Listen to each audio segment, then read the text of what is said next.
Bonjour à chacune et à chacun. Je me présente donc rapidement. Je m'appelle Bernard Thibault. Je travaille au Secours catholique depuis maintenant plus de 17 ans. J'ai commencé comme délégué départemental, comme Alexis, dans le département du Var pendant 6 années. Je travaille depuis 11-12 ans au siège national du Secours catholique comme directeur France et depuis 3 ans comme secrétaire général. Donc je suis vraiment tout à fait heureux de partager cette journée avec vous. J'ai vraiment accepté avec très grand plaisir l'invitation d'Alexis, parce que l'idée de pouvoir rassembler des bénévoles, des acteurs associatifs, des travailleurs sociaux et des universités, vraiment m'intéressait au plus haut point. C'est effectivement, le Secours catholique essaye d'être davantage en recherche. Et voilà, je me disais que cette journée allait aussi pouvoir m'être utile à moi pour pouvoir aussi diffuser toute votre réflexion dans mes différentes interventions en France. Alors vous savez que depuis 30 ou 40 ans, en France, un nombre tout à fait considérable de dispositifs et de lois sociales ont vu le jour. Et pourtant, malgré toutes ces avancées sociales, la pauvreté ne recule pas significativement. Non seulement elle ne recule pas, mais elle devient plus complexe, elle devient plus durable, et elle touche de façon de plus en plus importante les familles, les enfants, les femmes, et beaucoup les familles migrantes. Et donc, face aux multiples crises et mutations que notre société traverse, on voit bien que l'action sociale et la solidarité, telle que nous le concevons habituellement, eh bien, elle atteint ses limites. Et on a besoin de chercher ensemble, de sortir de nos schémas de pensée habituels et d'essayer d'identifier un peu nos spécificités aux uns et aux autres et les complémentarités que nous pouvons avoir. Voilà, c'est vraiment le sens de cette journée. L'équipe d'Ille-et-Vilaine m'a demandé de présenter un peu le cadre au niveau du Secours catholique, donc je le ferai en 3 temps. D'abord vous présenter assez littéralement le Secours catholique pour ceux qui ne le connaissent pas. Je sais que beaucoup d'entre vous sont des acteurs du Secours catholique, mais d'autres sont travailleurs sociaux ou étudiants. Dans un deuxième temps, je resituerai la mission et le projet global du Secours catholique, et dans un troisième temps, la façon dont justement cette recherche sur l'accompagnement s'inscrit dans cette évolution de la mission du Secours catholique. Donc la description à grands traits du Secours catholique, je dirais que le mot-clé pour décrire le Secours catholique, c'est son réseau d'acteurs, un formidable réseau d'acteurs, près de 60 000 bénévoles en France, un millier de salariés, mais à tous les niveaux, en lien avec près de 1 500 000 personnes. Donc je trouve que c'est vraiment ce réseau d'acteurs territoriaux qui caractérise le Secours catholique. Nous sommes également en lien avec un réseau d'acteurs professionnels qui nous sont plus directement liés. Tout le monde n'en a pas nécessairement conscience. On a en lien avec nous l'association des cités du Secours catholique qui héberge près de 3000 personnes en France sur une 60aine de structures d'hébergement. Il y a là près de 800 salariés également qui sont en lien. On est également en lien avec une fédération associative qui s'appelle Tissons la solidarité, qui rassemble près de 70 structures d'insertion avec près de 2000 personnes en insertion par l'emploi. On a également deux fondations. Fondation Caritas France, qui est toute nouvelle, qui essaye de promouvoir la philanthropie. Il y a aujourd'hui une 50aine de fondations abritées à la Fondation Caritas France, et cette fondation est là pour promouvoir justement l'innovation également à la recherche. Et elle est en lien avec l'Institut de France, et on octroie des prix de recherche à des chercheurs en sciences sociales pour nous aider sur ces sujets-là. Et on a également la Fondation Jean Rodin, du nom de notre fondateur, voilà, qui fait une recherche dans le sens de la pensée sociale de l'Église. Voilà le réseau le plus immédiat en France au Secours catholique. Alexis a également évoqué le réseau Caritas. Il y a près de 165 Caritas dans le monde, donc l'équivalent du Secours catholique avec lequel nous travaillons très étroitement et nous nous enrichissons les uns les autres de nos expériences. Voilà, alors notre action elle est résolument généraliste, ce qui nous permet de soutenir les personnes dans tous les aspects de leur vie. La question des droits, des ressources, du logement, de la santé, la dimension culturelle, la dimension familiale, spirituelle, tout type de personnes. Alors, cette dimension généraliste est vraiment notre très grand atout, mais c'est également une difficulté car nous ne sommes spécialisés dans aucun domaine. Voilà, et cette non-spécialisation nous oblige à sortir de nous-mêmes et à travailler en réseau et en partenariat avec de très nombreux acteurs spécialisés. Alors, j'ai parlé là de l'action de proximité, de rencontre au niveau des territoires. Il y a également tout un volet d'action sur les causes de pauvreté, de plaidoyer justement à partir de toute cette action de terrain, d'essayer de porter auprès des décideurs politiques et institutionnels à tous les niveaux, au niveau local, départemental, national, mais aussi international, des questions pour lutter contre les causes de pauvreté.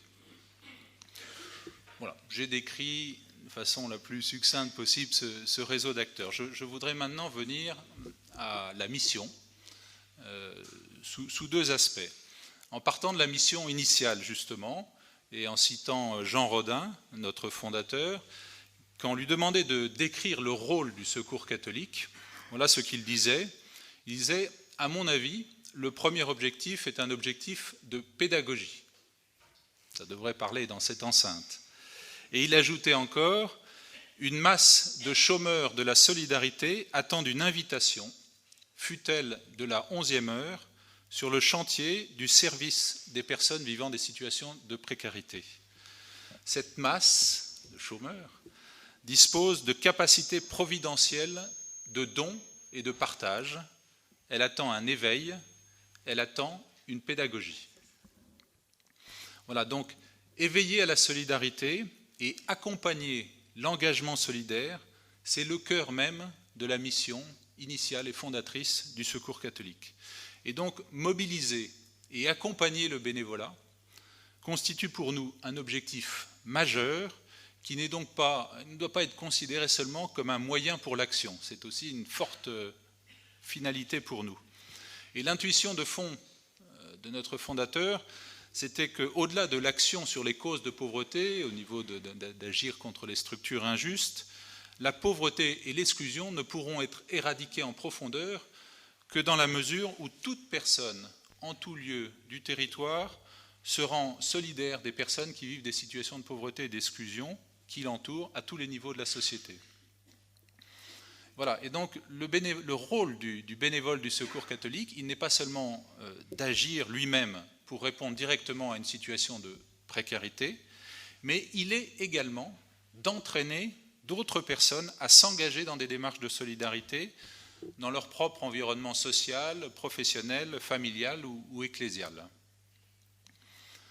Voilà, et j'attire votre attention à ce propos, on le voit arriver depuis quelques années, parfois sur une dérive un peu utilitariste ou élitiste du bénévolat dans les associations.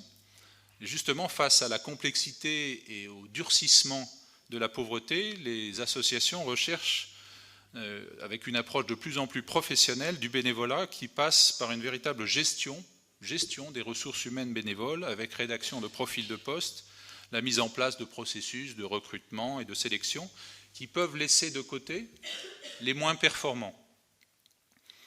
Et voilà, je vais peut-être en surprendre quelques-uns d'entre vous pour forcer un peu le trait, mais justement pour permettre aux bénévoles de prendre toute sa place et de donner le meilleur de lui-même et de pouvoir déployer toutes ses créativités, il faut parfois adapter l'action même aux compétences des bénévoles, nos propositions, l'adapter à leur désir d'engagement, voilà, plutôt que d'adapter le bénévole à l'action. Alors c'est parfois très contraire à nos modes de pensée, et c'est aussi contraire à ce qui peut se passer en entreprise ou pour des postes salariés où on cherche à remplir des postes bien définis. Alors bien sûr, ça ne veut pas dire que nous ne voulons pas de bénévoles efficaces et bien formés, tout au contraire.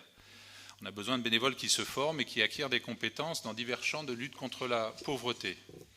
Mais le Secours catholique porte vraiment la conviction que chaque personne a quelque chose à partager et qu'il est de notre mission d'éveiller chacun à s'engager dans la solidarité. Quelles que soient ses compétences, chacun peut trouver sa place comme bénévole du Secours catholique. Et pour moi, il n'y a pas de grand ou de petit bénévolat, et chacun peut trouver sa place et se sentir utile. Et c'est pour ça que c'est important que les petites réalisations et les engagements, même les plus humbles, doivent y être reconnus et valorisés. Voilà, donc l'objectif, il n'est pas d'abord l'efficacité, même si l'efficacité est importante, mais bien la participation de tous dans une démarche de solidarité.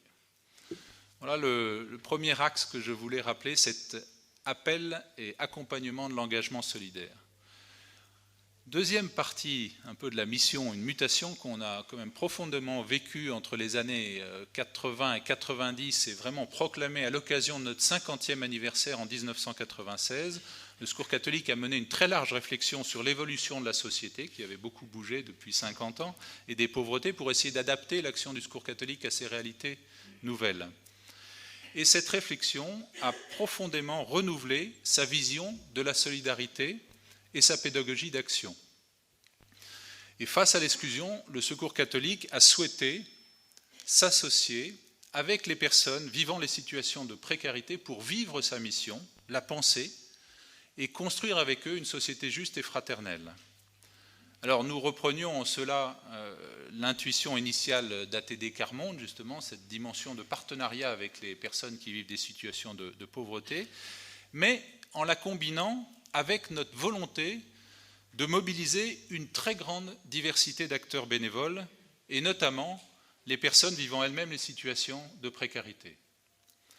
Voilà. Et cette volonté d'association est devenue le cœur même de la pédagogie du Secours catholique, justement pour renforcer le pouvoir d'agir des plus fragiles et transformer la société.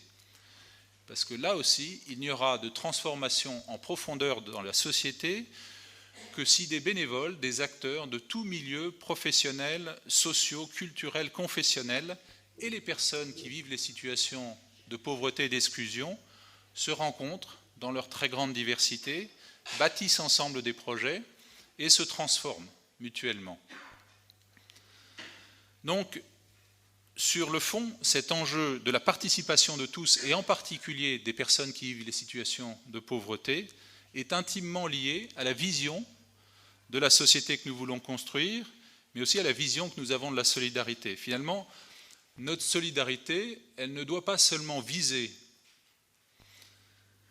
à mieux répartir les richesses ou à donner à chacun les moyens pour s'en sortir tout seul, c'est bien sûr l'un des objectifs, mais elle doit aussi, cette solidarité, construire un vivre ensemble et permettre à chacun, quelle que soit sa place, de contribuer à la société. Et là, les personnes en situation de précarité ne sont pas seulement vues à travers leur manque, mais vraiment à travers ce qu'elles peuvent apporter au projet commun. Voilà, nous ne sommes plus dans une vision d'une solidarité réparatrice, mais vraiment une solidarité qui permet à chacun de prendre sa place dans la société. Et nous sommes tous les uns les autres, et je le sais, beaucoup d'entre vous le vivent chaque jour, nous sommes vraiment témoins des grandes richesses humaines des personnes que nous rencontrons. Et ces grandes richesses humaines, elles sont malheureusement très souvent enfouies et cachées aux yeux de tous. Et notre rôle principal, justement, il est de mettre en valeur ces richesses pour les révéler à chacun, tant aux personnes elles-mêmes qui n'en ont pas toujours conscience, mais à la société tout entière. Et j'aime bien citer cette bienvenue, tous ceux qui arrivent au fond, installez-vous.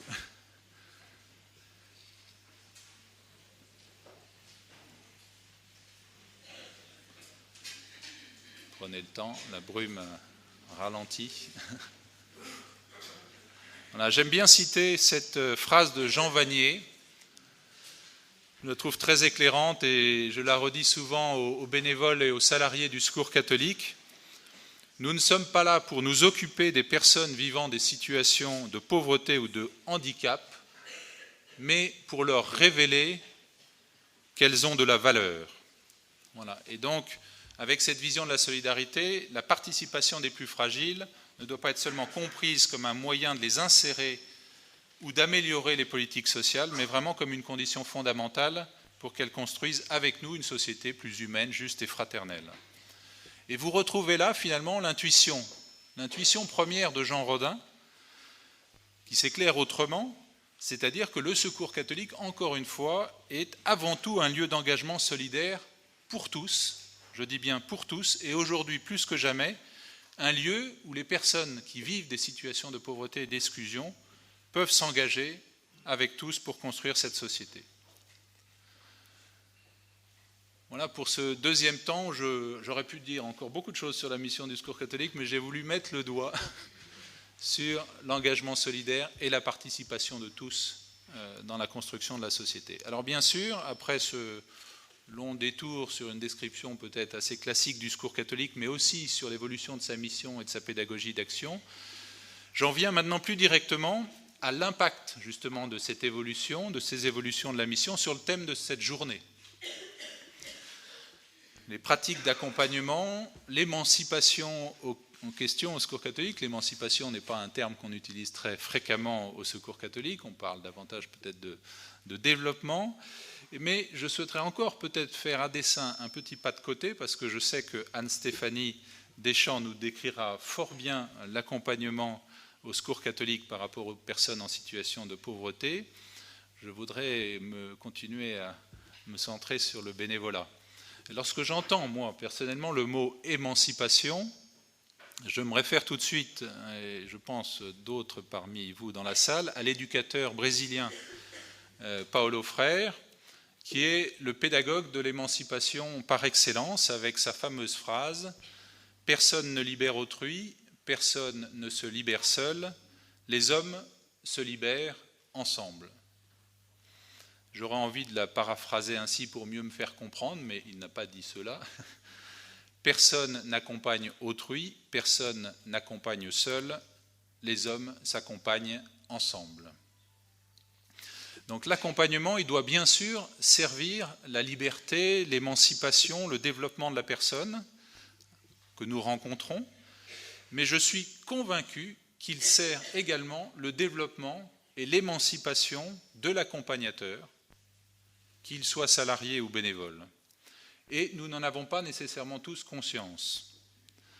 Certaines formes d'accompagnement perpétuent l'aliénation de l'accompagnateur et de l'accompagné sans que chacun en ait vraiment conscience. Et d'autres types d'accompagnement favorisent une réelle émancipation de l'un et de l'autre.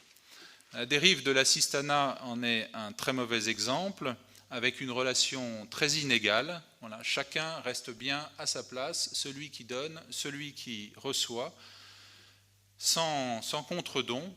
Et Paulo Freire, quand on lit ses écrits, pouvait avoir la dent extrêmement dure avec l'action humanitaire ou caritative. Alors, justement, la lutte contre l'exclusion, elle ne se joue pas seulement sur l'insertion de la personne accompagnée, mais tout autant sur les rapports sociaux que nous entretenons les uns avec les autres et avec le monde. Et donc ce qui est en jeu dans l'accompagnement, en tout cas selon moi, ce n'est pas seulement l'autonomie ou le développement de la personne accompagnée, bien sûr, mais la transformation de la relation humaine qui permet à chacun de s'émanciper, de se développer avec l'autre. Et une relation, pour moi, ne se transforme vraiment que par un déplacement et un changement d'attitude des deux côtés. Et la transformation ne peut être menée à bien par un seul des protagonistes de l'accompagnement. Elle demande vraiment la participation active et de la personne accompagnée, mais aussi la transformation de l'accompagnateur. Et cette transformation de l'accompagnateur, elle n'est pas naturelle du tout, et on y résiste tous, qu'on soit salarié ou bénévole. Et je voudrais prendre quelques minutes pour vous décrire, par un autre pédagogue qui m'avait décrit ce chemin quand j'étais entré au Secours catholique et que j'y avais reçu une formation. Il m'avait parlé de ce chemin de transformation en disant que finalement, on vivait tous un chemin de transformation qui passait par 4 étapes, mais qui s'entrecroisent et qui reviennent en boucle. Et moi-même, je les ai vécues antérieurement par mon bénévolat et depuis 17 ans comme salarié, comme délégué départemental et même maintenant comme secrétaire général, je continue à vivre ces 4 étapes assez régulièrement et je vais vous les décrire pour en venir à la 4e étape qui éclairera notre propos. La première étape pour ceux, qui est mon cas notamment, c'est souvent quand on n'a pas soi-même vécu la pauvreté, c'est le choc de la rencontre avec la pauvreté. Le choc de découvrir des familles qui vivent dans le dénuement le plus total, dans des logements insalubres, sans eau ni électricité, de découvrir dans le Calaisis des migrants qui sont encore traqués comme des bêtes, de découvrir des personnes à la rue avec des maladies mentales, de découvrir la violence subie par des adolescents ou par des femmes dans des familles, voire à l'international aussi, un choc de découvrir tous ces innocents qui sont tués par des conflits, par des guerres, par des catastrophes naturelles. Voilà. Et ce choc de la pauvreté, il nous heurte profondément. Et malheureusement, trop régulièrement quand on est vraiment au contact régulier des personnes. Il y a toujours cette étape auquel nous sommes confrontés. Et il y a cette deuxième étape, souvent, qui vient, c'est l'illusion d'une certaine forme d'efficacité. Je ne suis pas contre l'efficacité, mais je dis l'illusion d'une certaine forme d'efficacité. C'est-à-dire qu'une fois que le choc est encaissé, on est obnubilé par la pauvreté rencontrée et on cherche à tout prix à la résoudre en la réduisant souvent à un problème technique ou à un manque que notre efficacité propre suffirait à combler. Et c'est là où on peut alors chercher à organiser, j'allais dire, je vais utiliser un mauvais mot, à industrialiser le traitement de la pauvreté pour avoir l'air efficace, mais sans chercher vraiment à approfondir les causes profondes avec les personnes elles-mêmes. Et c'est cette attitude qui peut accroître justement cette aliénation ou cette dépendance de la personne qui ne prend alors plus aucune décision ou initiative par elle-même. Là encore, souvent, c'est quand nous sommes dans cette phase-là elle peut entraîner une forme d'assistanat, elle peut donner bonne conscience, j'ose le dire, à chacun, mais elle ne résout absolument pas le problème. Et en réalité, les personnalités, elles sont tellement complexes, les situations sont tellement lourdes, qu'on constate, tôt ou tard, une vraie impuissance à résoudre la pauvreté telle que nous la pensons ou nous la pensions initialement. C'est là que vient souvent donc, cette troisième étape, que j'appelle l'accablement, une forme d'accablement, et avec de nombreuses tentations, c'est-à-dire face à ce constat d'impuissance ou à l'immensité de la tâche, on commence souvent une forme de traversée du désert, et là on cherche à s'en échapper. On cherche à s'en échapper, notamment quand nous cherchons à résister aux transformations personnelles que cela demande. La première tentation, bien sûr, c'est de se décourager après l'épuisement, et on dit, bon ben voilà, puisque je ne peux plus rien par mes propres forces, eh bien j'abandonne. Voilà, combien de fois j'ai moi-même vécu cette forme de découragement, où je l'ai vu chez de nombreux bénévoles ou salariés. Voilà, on vit vraiment un sentiment de frustration, d'échec, quand notre accompagnement, justement, il ne semble porter peu de fruits. C'est là où il faut accepter de perdre du temps, de ne pas voir les résultats de notre action, il faut s'adapter au rythme de l'autre, et on ne rompt pas plusieurs années d'exclusion en quelques mois. Et puis souvent, ça m'a frappé, on ne connaît souvent ni la portée, ni le résultat de nos tout petits gestes. Et combien de témoignages j'ai pu entendre de personnes qui disaient ce qui les avait relevés, vraiment de gestes tout à fait anodins, un coup de fil, une parole qui paraissent anodins à l'époque, mais qui plusieurs années après se révèlent être la parole ou le geste qui auront permis à la personne de reprendre confiance en elle et d'espérer à nouveau dans l'avenir. Voilà. Donc, tentation du découragement. Une deuxième tentation, également parfois fréquente, j'appellerais ça l'idéologie, c'est-à-dire que je n'y arrive pas concrètement sur le terrain. Voilà. Donc je vais me réfugier dans des grandes idées générales qui vont résoudre tous les problèmes. Alors, l'utopie est importante, mais c'est une forme de tentation aussi, cette idéologie, qui peut être fréquente chez de nombreux militants. Donc si l'utopie est importante, il faut toujours, et c'est important, rester ancré, se confronter à une analyse approfondie du réel, des acteurs en place, de leur histoire, de la culture qui résistent. Voilà, et la troisième tentation, eh bien, je l'appellerais l'activisme ou la fuite en avant. Forme de fuite en avant, puisque je n'y parviens pas en 10 heures, eh bien, je vais m'y consacrer 16 heures par jour, 7 jours sur 7. Et, voilà, et en fait, cette attitude, elle peut paraître parfaitement louable, mais elle est vraiment destructrice pour chacun d'entre nous. On peut perdre tout recul sur la situation, se surappliquer de façon excessive. Et on n'est plus à l'écoute de notre propre famille, on n'endort plus la nuit. Et voilà, j'ai vu combien ce type d'attitude pouvait aussi mettre en péril de nombreuses familles. Alors pour prendre du recul par rapport à ce découragement et à ces travers possibles, bien sûr, la formation des bénévoles, la vie d'équipe, la prière pour ceux qui sont croyants, la relecture, l'analyse de pratique sont des outils indispensables.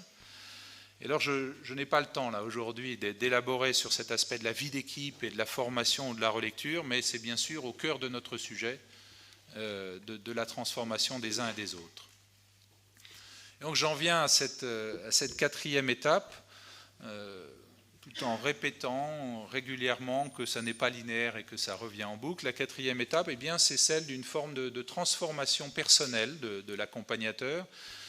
Et donc c'est là où je le nommerai une forme de libération ou d'émancipation qui s'opère lorsque l'on vit l'expérience d'un autre type de présence, d'écoute, plus gratuit, moins contractuel peut-être, plus fraternel, plus inutile apparemment.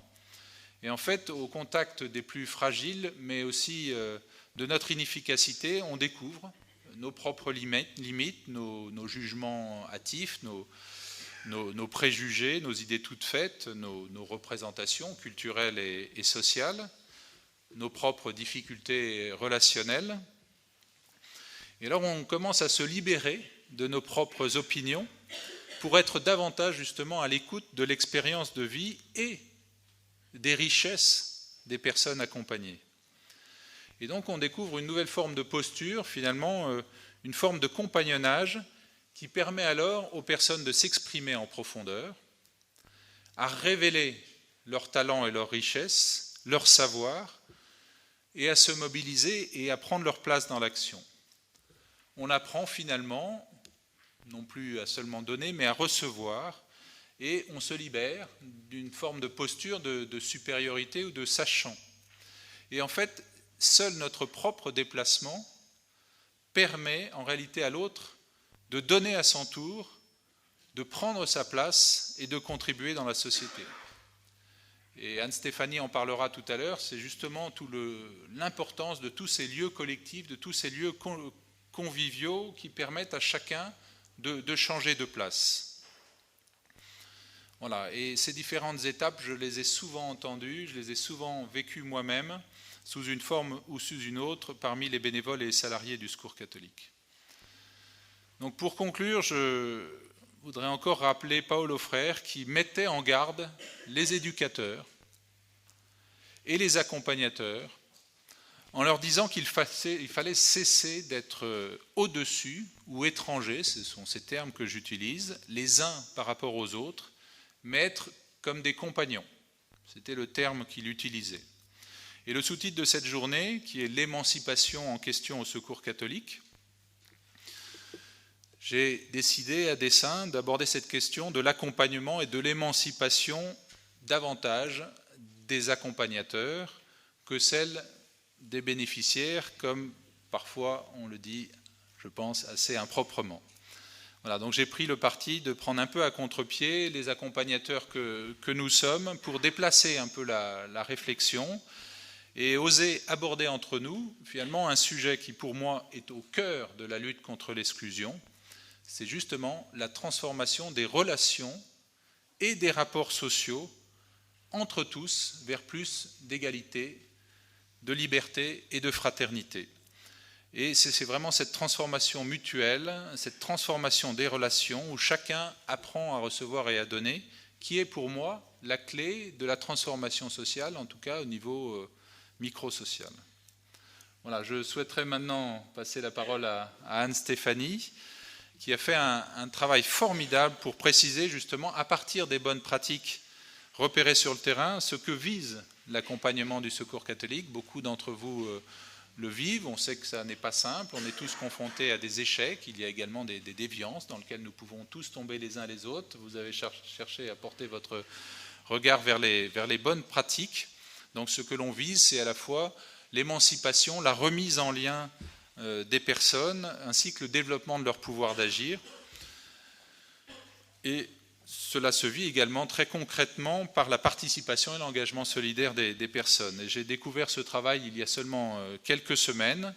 Je l'ai trouvé particulièrement juste et éclairant, notamment dans l'intérêt qu'elle porte à la convivialité d'un groupe, à la réciprocité de la relation fraternelle qui précède une relation d'accompagnement.